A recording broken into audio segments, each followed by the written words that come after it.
Jangan siksa ibu dengan kerinduan.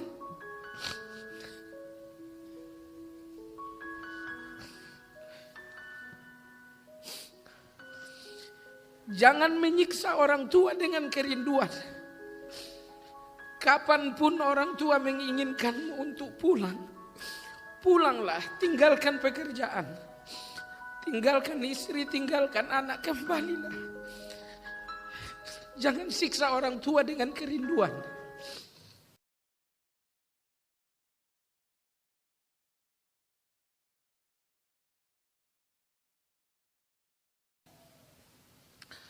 Allah Subhanahu wa taala berfirman, "Wakhfid lahuma janahadz-dzulli minar rahmah." Rendahkan dirimu di hadapan orang tuamu, rendahkan. Engkau berpendidikan tinggi sampai ke luar negeri, ibumu hanya orang bodoh yang tinggal di desa. Namun Allah mengatakan, rendahkan dirimu di hadapan ibumu. Engkau pejabat tinggi dan pegawai negeri, sementara ibumu hanya petani miskin di sudut kampung. Kata Allah, waqfid lahuma janahdzulli minar rahmah. Rendahkan dirimu untuk kedua orang tuamu. Suatu hari, Bunda Imam Abu Hanifah menjumpai Abu Hanifah. Ibunya mengatakan, wahai Nu'man, karena Abu Hanifah nama aslinya adalah Nu'man bin Thabit. Ibunya mengatakan, wahai Nu'man, apa hukumnya ini dan itu? Ibunya datang untuk bertanya hukum. Imam Abu Hanifah mengatakan, ibu tunggu sebentar. Tunggu sebentar ibu. Abu Hanifah memanggil muridnya Abu Yusuf. Setelah Abu Yusuf mendatang, Abu Hanifah mengatakan, wahai Abu Yusuf, ibuku bertanya, tolong kau jawab. Akhirnya Abu Yusuf menjawab pertanyaan ibu dari Abu Hanifah. Abu Yusuf bertanya, wahai Imam, engkau adalah guruku. Kenapa aku yang harus menjawab pertanyaan ibumu? Abu Hanifah mengatakan, Allah berfirman, waqfid lahuma janahadz-dzul. Rendahkan dirimu di hadapan orang tuamu. Sekiranya aku menjawab pertanyaan ibuku, seolah-olah aku telah menjadi guru bagi ibuku.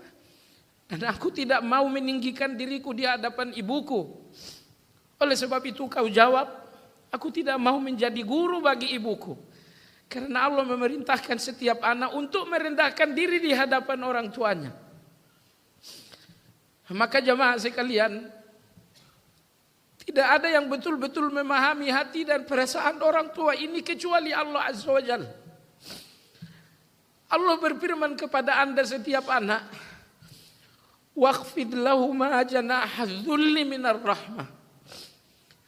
Rendahkan dirimu kepada keduanya. Jangan menonjolkan dirimu yang banyak harta di hadapan orang tua. Jangan menonjolkan kecerdasanmu di hadapan orang tuamu.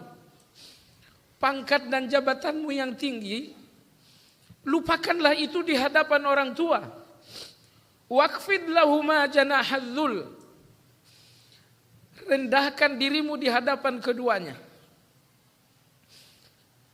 Jemaah sekalian yang saya hormati,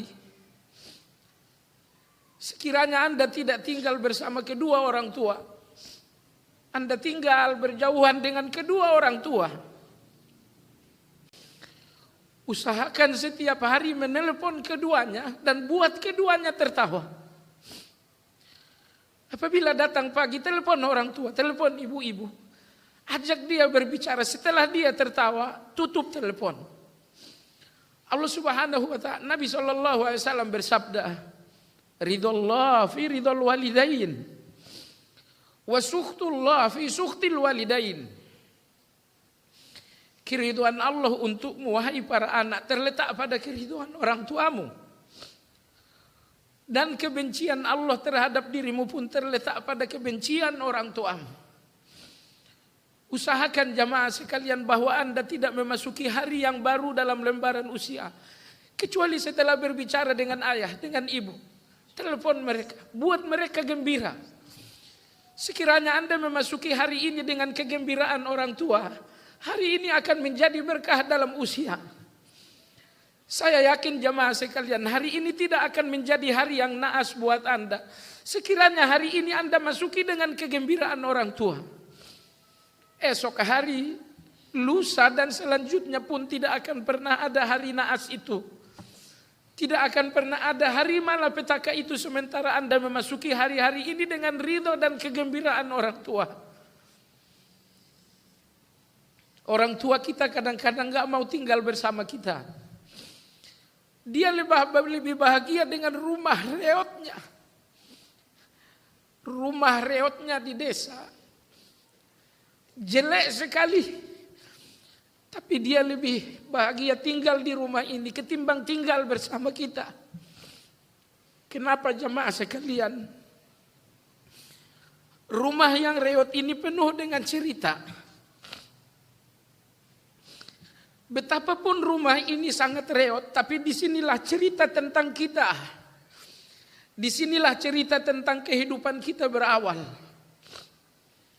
Ibu kita tidak ingin hidup di rumah kita yang sangat bagus dan mewah. Karena ibu kita ingin mempertahankan sejarah dan cerita yang sedemikian lama. Cerita tentang kita, cerita tentang adik dan kakak kita, bahkan cerita tentang ibu dan ayah kita. Oleh sebab itu sebaiknya ibu tidak mau tinggal bersama anak-anaknya. Namun demikian engkau wahai anak, jangan siksa ibu dengan kerinduan.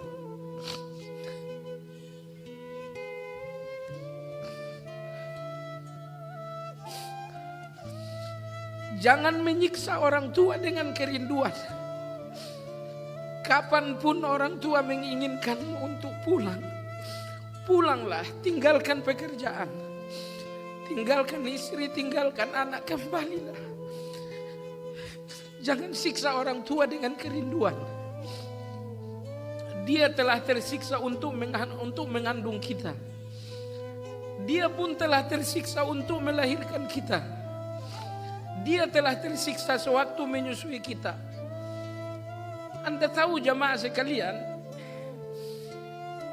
ibu kita sering menanggung lapar agar kita kenyang. Dia sering berdusta untuk kebahagiaan kita. Berdusta. Ibu kita pendusta. Dia sakit. Kita katakan ibu sakit. Dia mengatakan tidak, aku tidak sakit. Padahal dia sakit. Ibu kita lapar. Kita bertanya, ibu lapar? Ibu mengatakan tidak, aku sangat kenyang, makanlah. Anda tahu jamaah sekalian, dia lapar. Tapi dia berdusta. Dia mengatakan saya kenyang. Hanya agar kita puas dengan makanan itu. Sakit sekali ibu kita dengan penyakitnya. Tapi dia selalu berdusta. Tidak terjadi apa-apa. Aku baik-baik saja. Bahkan kita khawatir dengan kesehatannya, kita kembali. Dia mengatakan kau datang, kau tinggalkan anak-anakmu. Bagaimana pekerjaan? Bagaimana dengan istrimu? Ibu baik-baik saja, pulanglah. Dia berdusta. Kita pun kadang-kadang terlalu bodoh memahami dusta ini. Dusta kita anggap bahwa memang demikian adanya. Akhirnya kita kembali. Kita kembali untuk pekerjaan, untuk anak-anak dan untuk istri.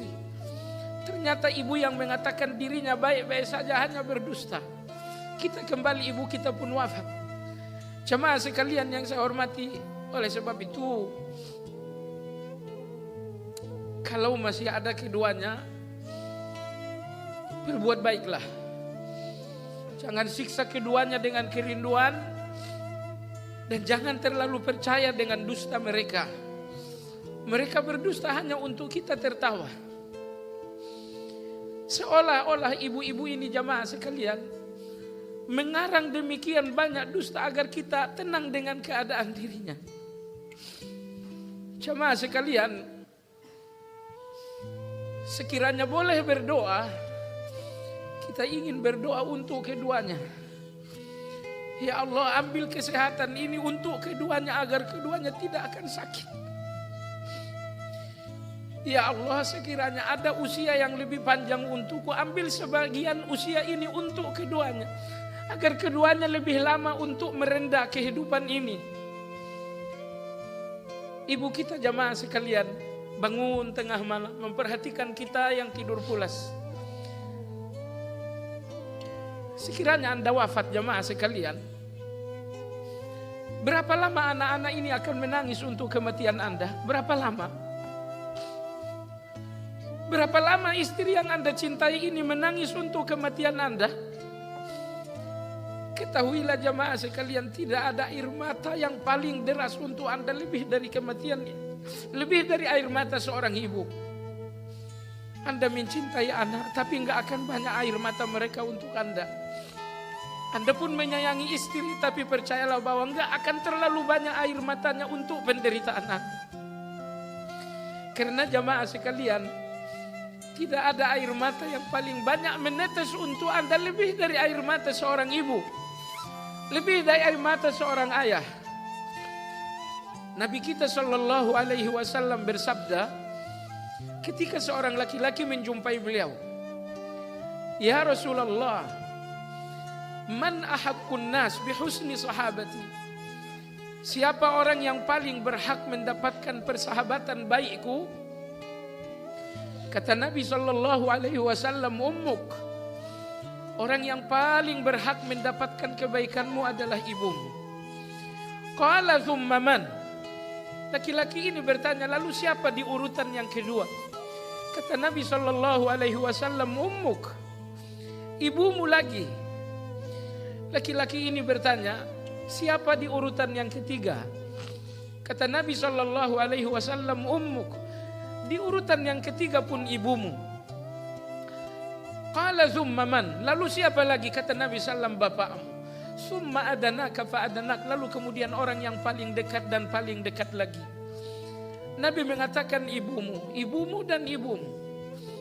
Ibu kita melakukan 3 hal yang tidak pernah dilakukan oleh siapapun di atas dunia ini. Ibu kita mengandung kita. Tidak ada yang akan melakukan itu kecuali dia. Ibu kita melahirkan kita. Tidak ada yang melakukan itu kecuali dia. Ibu kita pun menyusui kita. Tidak ada yang melakukan itu kecuali dia. Ibu melakukan 3 hal, maka Nabi SAW bersabda, ummuka, ibumu. Ibumu. Lalu ibumu lagi. Oleh sebab itu jamaah sekalian, meski secara lahiriah Anda wajib adil antara ibu dan ayah, tapi berfikirlah untuk cerdas. Melakukan sesuatu yang lebih istimewa untuk sang bunda. Misalnya ketika Anda menjemput mereka dengan kendaraan, biarkan Anda masuk, biarkan ayah Anda masuk. Tapi khusus untuk ibu, bukakan pintu. Ayah biar dia yang membukakan pintu dan masuk mobil. Adapun ibu, bukakan pintu lalu kemudian dia masuk mobil. Berusahalah untuk selalu ada keistimewaan terhadap ibu melebihi ayah, dengan tidak menyakiti perasaan sang ayah. Karena Nabi sallallahu alaihi wasallam bersabda, ibumu, kemudian ibumu, kemudian ibumu lagi, lalu kemudian ayahmu. Jamaah sekalian, kembali kepada ayat dalam surat Al-Isra. Allah berfirman, wa qul lahuma qawlan karima waqfid lahuma janahadz dzulli. Rendahkan dirimu di hadapan keduanya. Wa qul, dan berkatalah, berdoalah. Allah ajarkan anak-anak ini doa untuk orang tua. Dan tidak ada doa terbaik untuk orang tua lebih dari doa yang diajarkan Allah untuk para anak. Allah berfirman, wa qul, dan berdoalah untuk kedua orang tuamu.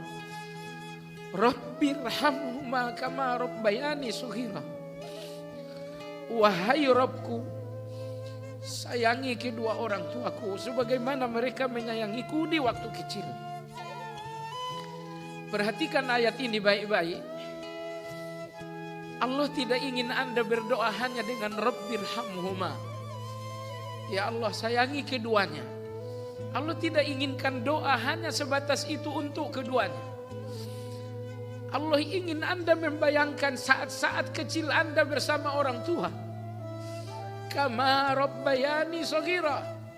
Sebagaimana keduanya merawatku, menyayangiku, memeliharaku sejak aku kecil.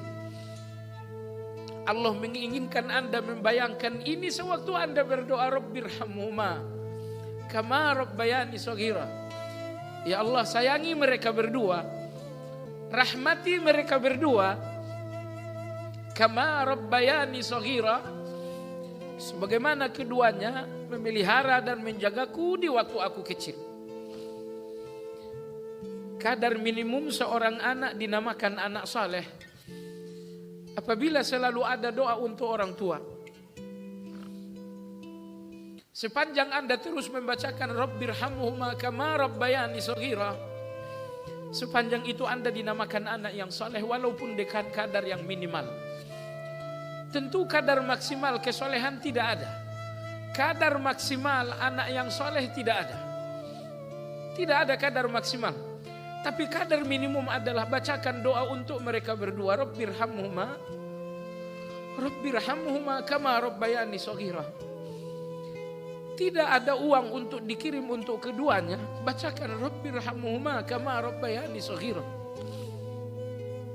Tidak ada uang untuk membelikan baju lebaran bagi keduanya. Katakan kepada Allah, Rabbirhamhuma kama rabbayani shaghira. Jemaah sekalian yang saya hormati, sekali waktu ibu saya nelpon, dia mengatakan tolonglah kirimkan uang. Saya katakan kepada ibu, hari ini jangan minta tolong kepada saya. Kau adalah ibuku, kau tidak boleh minta tolong. Seluruh uang yang saya miliki adalah kau yang punya. Terus terang saya sakit kalau ibu mengatakan minta tolong. Jemaah sekalian, kadang-kadang orang tua kita paham kesulitan kita. Paham dengan anak-anak yang sedang sekolah. Meski mereka membutuhkan uang, mereka sering merahasiakan hal ini. Anda harus cerdas, jangan sampai Anda tidak menemukan rahasia ini. Dan sekali lagi saya katakan, sakit sekali ketika orang tua harus meminta dengan minta tolong. Nah, ibu minta tolong kirimkan uang. Saya nggak tahu apakah perasaan kita sama. Namun saya katakan kepada ibu saya waktu itu, ibu, saya nggak punya banyak uang, tapi semuanya milik ibu. Kalau ibu butuh uang, ibu cuman memerintah, jangan lagi menyebut minta tolong. Saya nggak kuat kalau dikatakan minta tolong. Apakah ada pertolongan seorang anak untuk ibunya yang telah bertahun-tahun menolong? Sekiranya semua yang dimiliki untuk ibu tetap saja tidak dinamakan menolong. Oleh sebab itu jemaah sekalian, sebagian orang ingin bersedekah. Mestinya sedekah kepada fakir, sedekah kepada orang-orang miskin. Tapi tidak, dia ingin bersedekah kepada ibunya, dia bersedekah kepada bapaknya. Sedekah ini untuk orang miskin, sedekah ini untuk orang-orang fakir. Di mana kecerdasan seorang anak ketika merendahkan orang tuanya?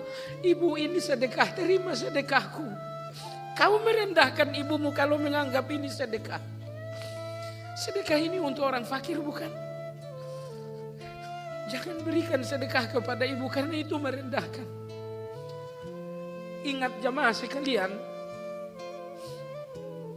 10 pembukaan dari seorang ibu untuk kelahiran kita semua. Pembukaan pertama, kedua, ketiga.